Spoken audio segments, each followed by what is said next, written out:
I always try to improve my workflow for color grading, and when I'm learning new things or trying out new techniques, whatever works better, I usually tend to apply that into my workflow, and therefore it changes sometimes. So if you've seen some of my other workflow videos, they might be slightly different from this one, because this is the updated 2024 workflow that I'm using at the current moment. So without any further ado, let's jump into DaVinci Resolve and have a look at it. All right, so before we get to the actual workflow, I know a thing everyone asked for is always my project settings first. So I usually grade what I shoot myself for the most part. Of course, that will change if I grade for someone else, but I always shoot in 4K and I shoot in 30 frames because that works better for Instagram, where I'm posting a lot of my stuff, and then I can use everything across any platform. Now, color management is where everyone always asks questions. So I basically just has color signs set to DaVinci YRGB, and then I set my timeline color space to DaVinci Wide Gamut and Intermediate, and my output color space to Rec. 709 Gamma 2.4.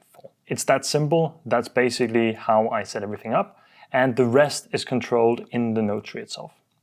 So if we jump into the color page here, you can see I already have my node tree lying here, and that is exactly what we're going to work with today. Don't worry if this seems a little bit confusing. It is actually pretty simple. Very soon, depending on when you're watching this video, I'll be releasing my new Understanding Nodes guide, and then that can help you understand how all of this is combining together. But what the important part is that these are just serial nodes up until the last one that is curves, and then it splits into parallel nodes here. This one is an outside node, so you get that by right-clicking and adding a node, adding an outside node, and these are just serial nodes where I've combined the alpha input and output. And you'll see why when we get to that point. You can also go into the link in the description down below, and you can download this node tree. It's called 2024 Workflow. You simply just download it, right-click here in your Power Grade or your Stills folder, and navigate to where it's located. I have a Power Grades folder here. You simply just have the 2024 Workflow here. You can download or import the DPX file, and then you'll have another one here. You can see now we have two. If we reset this, reset all grade, right-click, and say apply grade or append node graph, then we can just delete the first node here, and now we have the exact same node tree. Again, if you clean it up, we can see it, and it's already named and everything, so you don't have to take care of that. So let's jump into actually grading this. The first step is to convert it to Rec. 709, since I've been shooting in log. So you might notice that we have both a log to DaVinci Wide Gamut and DaVinci Wide Gamut to Rec. 709. That's simply to get the most flexibility out of the footage as possible. So if we go into Effects, scroll down a little bit and find the Color Space Transform. You can drag that onto our node here, say Canon Cinema Gamut and Canon Log Free, and then go to DaVinci Wide Gamut and DaVinci Intermediate. I'm just using my keyboard to help scroll down faster by clicking the first letter. And then if we go to the last one here, we might have to scroll a little bit to the side here to get it.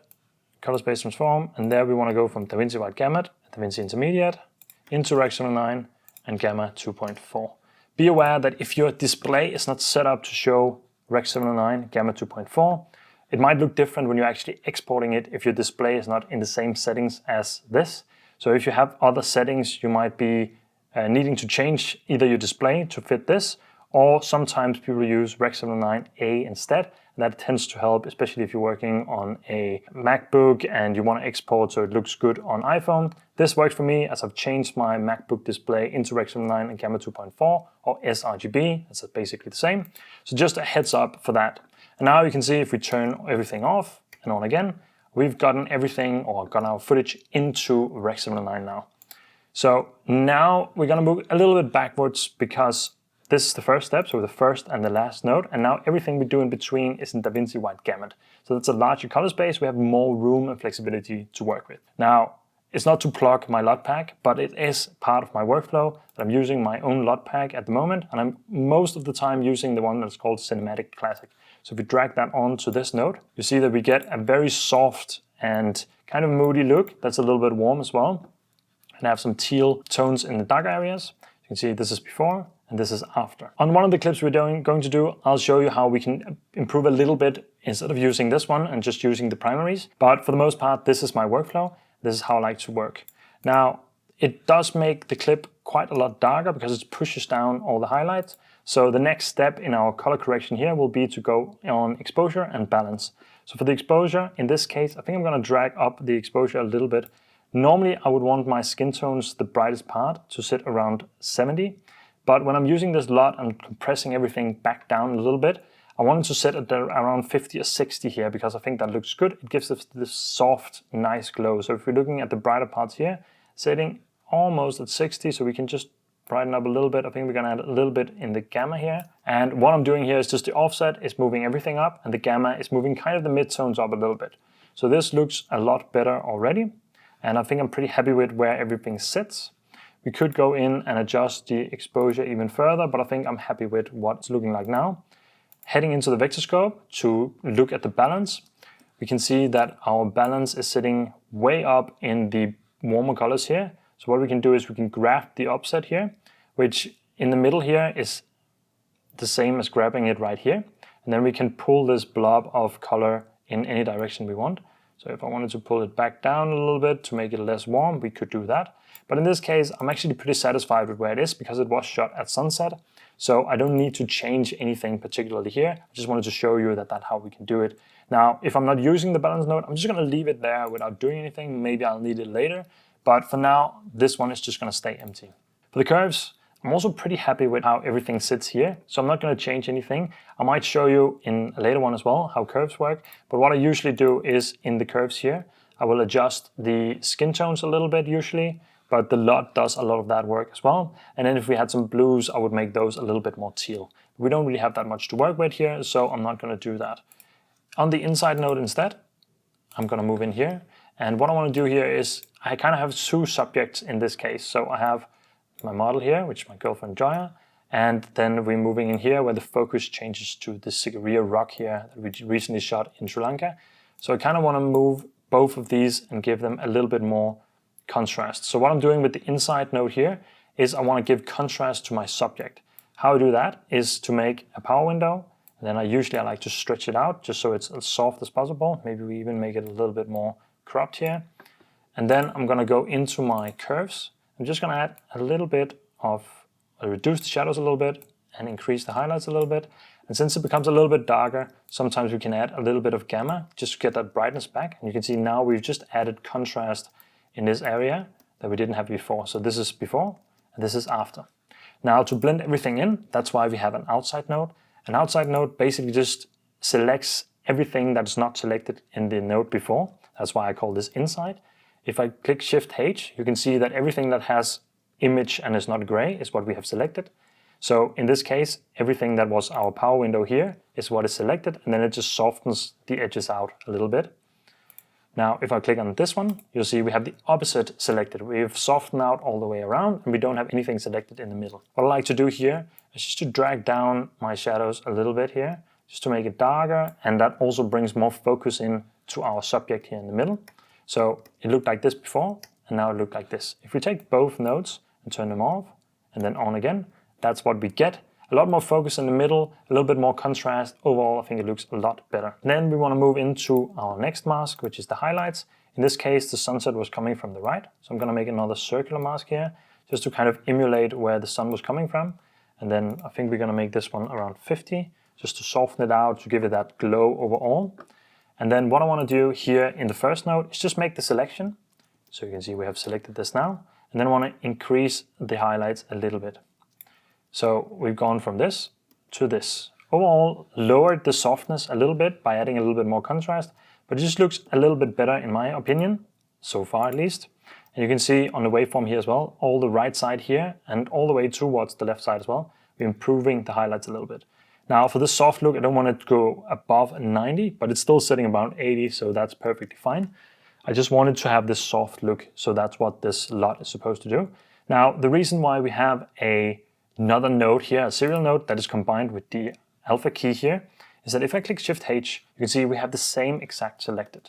Now you could just make these changes that I'm about to do on this node, but here's why I like to do it like this. So I want to add a little bit more orange into this.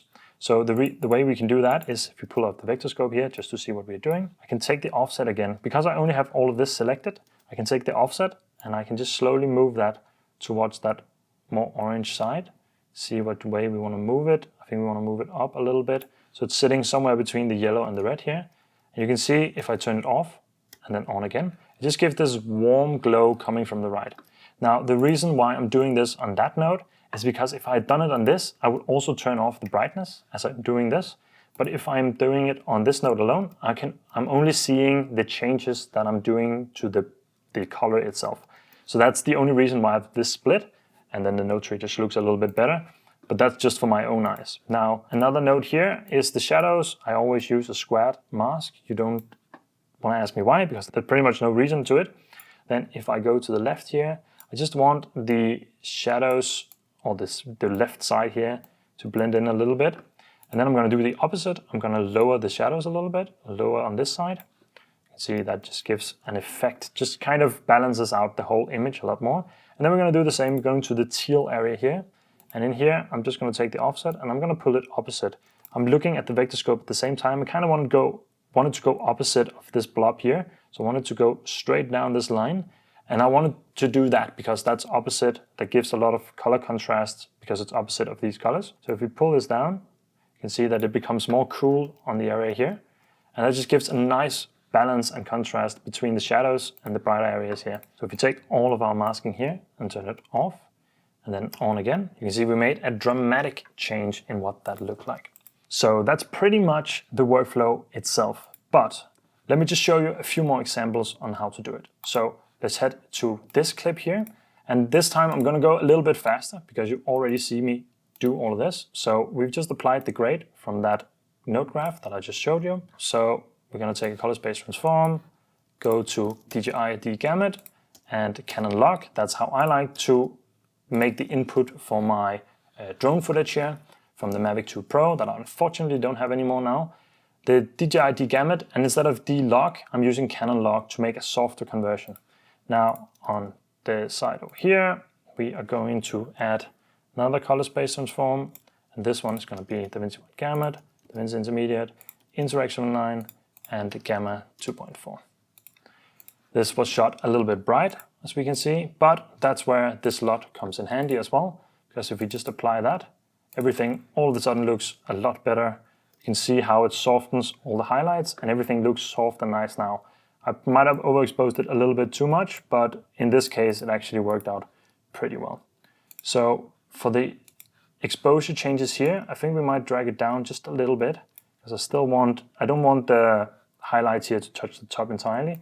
And I might even pull them down just a little bit more to like 95 on the gain to get a little bit more on the overall here. And I think we're only going to do it on the gain. So we're just lowering the highlights a little bit more. I reset the offset here again. And then for the balance, let's check where everything is lying. I think overall it looks like it's pretty good. It might want it to be a little bit warmer. So let's see. Yeah, so just this is before, this is after. And all I did was take this blob and move it a little bit up. So you can see I moved it a little bit left and a little bit up to give it more of a warm orange glow, which is what I want for this one. And then in the curves, the LUT already balances the greens to make them look more yellow. So what I could do here is just try to make them even a little bit more yellow, because I like that for my greens, especially when we're trying to get the soft kind of look. And then if we take this and then pull it down a little bit, you can kind of desaturate them a little bit more. The LUT already does a lot of that, but now we just improved it a little bit also to show you how the curves work. So if we just take all these 4 nodes, this was before, this was after. Now again, we are just going to add a circular mask in the middle here to give it a little bit more contrast. Getting in here, lowering shadows and increasing the highlights. Just getting a little bit more contrast in the middle, maybe adding a little bit of gamma to not lose out on any light. And to the outside node, I'm just going to drag down the shadows a bit here, just to get more focus on the middle, not as much focus on the outside area here. And for the highlights and the shadows, I don't really want to do anything here because I think it looks pretty good already. One thing that we could do if you wanted to was to take the highlights, and instead of using a power window, we could take the luminance here, Shift H, and take all the brightest areas, maybe soften the shadows here a little bit, something like this. Add a little bit of blur and a little bit of denoise in these 2 boxes down here. And then we could just go in and add a little bit of that warmth to this area, something like this. And now I obviously already did it wrong. So we go into the orange one. This is why we have that. So we can go and add just a little bit of warmth. You can barely see it, but you can just see everything becomes a little bit more orange, maybe even a little bit too much. I'm going to dial it back just a notch. And then for the shadows, we're going to do the opposite. So we're going to drag it down, just get the shadows here, soften the highlights, something like this. And then we could lower the exposure. I'm not going to do that because I already like the balance quite a bit. And then we can just drag on the offset here and make it a little bit more teal. Something like this. That's a bit too much, so we're just dragging it back a little bit. And now it's almost unnoticeable, but there's a little bit, it just gives it a little bit more color balance, a little bit more contrast in the colors as well. And this is what we came from. This is what we got now with the masking as well. Let's do another example. Let's take this one. I like this frame as our starting point here. Just apply the grade. So we have our node tree. And again, we're gonna add color space transform. This was also a drone shot, so we're going to do the exact same as we just did before. DaVinci Wide Gamut, DaVinci Intermediate. We want to add another one here. DaVinci Wide Gamut, DaVinci Intermediate, Rec 709, and Gamma 2.4. Now, let's just try for fun to not apply the LUT in this case. So I'm just going to call this one Look instead. And we're going to do a few things in here. So first, I'm going to try to emulate a little bit of what the LUT does as well. So I'm going to try and soften the image and then give it some more contrast. Something like this. I think looks pretty good. And then I'm going to add a little bit of shadows, or a little bit of teal in the shadows. Something like this. 3 blue, 2 green, and remove 1 red. And then I'm going to go in here in my vector scope. I'm just going to see what happened. You can see we moved everything quite far down. So I'm going to try and balance that by adding back in the gain here. So I'm not affecting the brightest areas. So we need to move things up quite a bit more here.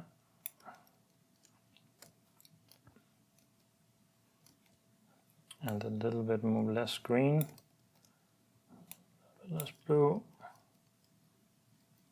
And I think this looks pretty good. So I like how that looks. We just got a bit more teal in the shadow areas here, and overall it looks a little bit more faded. This is not all of what the LUT does, but it's just to give you an idea of how you can work around with it without doing that. In the correction here of the exposure, let's just look at how things look. The clipping point here is fine. We might actually want to drag it down just a little bit more and then push it up. What I'm trying to do here is not go above the 90 point. That's just my personal preference. You could try and push it up towards 100, but I feel like all the brighter areas look a bit softer if you're doing it like this. And then I'm just going to add a bit more contrast in here, soften up the shadows a little bit, the darkest areas. And it's okay that it's going below 10 in this case, I think. So just going to try and balance things a little bit here. Okay, I'm pretty satisfied with that. In the balance, let's just check if we want to adjust things even further. See, I think we want to make it a little bit warmer again, because I want this warmth back in here. Remember, we just added the look here as well, but we can still balance things around. So just moved it up a little bit, especially to get the color back in the sand here. And then for the curves, what we can do here is we can try and straighten out these two colors. So if we make a point around the reds here, and we try to kind of align them a little bit more, so they get a little bit more pointy. Then in the blues here, we can try and do the same. So we can try and kind of get that opposite look here. Now we're going pretty extreme, so let's just try and see if we can balance things a little bit more here. And that will simply just be the blue colors here that we are trying to get a little bit more into that area. Something like this looks pretty good. And that's pretty much what I would do with the curves in this case. Then we go with the example here again. So let's just add a little bit more contrast in the middle here. Lowering the shadows, increasing the highlights, and then adding a little bit of gamma here. Maybe that was too much. We don't want it to be too bright. And then we're going to lower the shadows. Not too much, but just a little bit. Something like that. And then for the highlights, in this case, I'm just going to use squared mask for both because the light was coming from out here. I kind of want the ocean side to be a bit brighter. So I'm going to soften this all the way in here so it hits her a little bit as well. Then we're going to check that we are not going above what we wanted to in the brightness here. So I'm just going to brighten it up to this area so it doesn't go above 90, or at least not too much above 90. Again, my personal preference. And then I'm going to make it a little bit warmer again here. So having the vector scope helps a little bit more here. Just by adding a little bit more of that warmth here, you can see now we get that warmth in the waves that really sells that it was a sunrise that we shot this at. And then for the shadows, we're going to go opposite here. So we're going to go like this, drag it down, and then pull it in here. Something like this, maybe not as far, so maybe to here instead. And we can lower the shadows a little bit again here, something like this. And then make the teal color pop out even more. Something like this. So now we get that teal look in this and really just balances out pretty much everything here. Let's check that the skin tones are still lying where they're supposed to. So they are actually peaking a little bit, but it was pretty bright. So I think it's okay overall that they are lying a little bit higher. And overall, I'm pretty happy with what we got here. This is with the masking, this was before, and this is after. As you can see, we can go through this pretty fast, but I know a question comes up all the time, and that is, what if you need to grade a lot of clips? So let's take this example here, because now we created one of my Canon and two of my drone. So let's take this first example that we had, copy this, and then apply it to this one. Now we can already see that it doesn't work fully, so I'm just going to turn off the masking first. That's the workflow that I use when I want to copy my grade to something else. I'm going to reset the exposure, and already we can see it looks pretty good. So I am just going to lower the exposure a little bit here, and then increase the gamma, something like this. Doesn't make a big difference, but just a little bit. In the vector scope, I can see that it's lying pretty much down towards the cooler side. So I'm going to try to warm it up a little bit because I know that will make it look just a little bit better. So before, you can see it's very blue everywhere. And now it's maybe a tad too green. So I'm just going to remove a little bit of green. And now I think the warmer look just sells a little bit more. It looks a little bit better in my eyes. Then for the curves, I'm not sure we want to do too much here. We might just want to make the greens slightly warmer. So I'm going to make 2 points here and then just push the greens. This is the saturation. Just going to take these points and then push the greens to be a little bit more warm. Doesn't make a big difference, but you can see them move a little bit up from the green area here to the yellow area. Then we're going to see what these two nodes does. I think now they actually work pretty well. We're just going to move it over so that it's on the whole elephant family here. Pretty happy with how that looks. And then the brightness here, going to move that up and around a little bit. And then see if our orange is okay. That makes it a little bit warmer, so that looks pretty good. This one, before we turn it on, we're going to adjust a little bit too. So down from this side, we can get it a little bit darker. And we can add a little bit of teal to it as well. In this case, I think it's a bit too much teal, so we might just dial that up a little bit here, so that we're just removing a little bit of the color from the road here. This was before the masking, this was after the masking. I think that looks pretty good. And then if we go to the last one here, let's just for fun take the one that we just adjusted here from the elephants and apply that to this one. And now we can see it doesn't look good at all. So let's backtrack, take the masking off first, then the curves, then the balance, and then the exposure. So we can see the balance and the exposure definitely didn't help this clip. So let's just see what we can do. So the brightest part of her skin, I would like to lie around the 70 mark, and it actually is exactly on the 70 mark. I don't think we're gonna adjust anything here. The highlights are very soft, that's because of the LUT. So that's pretty good. Then the balance is just where things are off a little bit here. So let's just see where the skin tones are lying. We can see they're lying a little bit too much towards the yellow side. So let's push that back by removing some green. And then remove some red as well, so it's not as strong here. Something like this. And that already helped quite a lot. So we can see now the shirt here is also lying further down. And I think that overall just looks a lot better. Looking at this again, I think we want to raise the shadows just a little bit here to get a little bit brighter. And then I'm just going to lower the gain a little bit more, just to get a little bit more detail in the shadow area here. Something like that looks good. And then for the curves here, we didn't really do much. We could try and balance the skin tones here a little bit. So let's just reset the curves. Go in here and then say we want the curves here to go up a little bit here. And we're trying to center the skin tones in here without making the hair look too weird. So we're going to go in a little bit further here. What I'm trying to do when I'm adjusting these is that I'm looking at the skin tone line here that's a little bit more towards the red than the yellow. So I'm making a point here that's more towards the red than the yellow, and then one at the red. And then I can kind of adjust the colors here. Now I want the skin tones to lie on the skin tone line, and they are not right now. So we kind of want to push things around, but now we're also removing the hair and making everything look a little bit weird. So we gotta be careful with how much we do here. So I'm gonna try and isolate them just a little bit more. And then we're just gonna make a very slight adjustment instead of what we had before. I think this is overall a little bit better. We have a little bit more cohesive color in the skin. That's all I was going for. I could try and make the greens warmer, but it's not really doing anything because the greens are lying right around here. So let's just keep that as it is. And the only thing other we could do is that we could take the teals here. So if we remove that, then we just remove the teal a little bit from the shirt and from the chair here.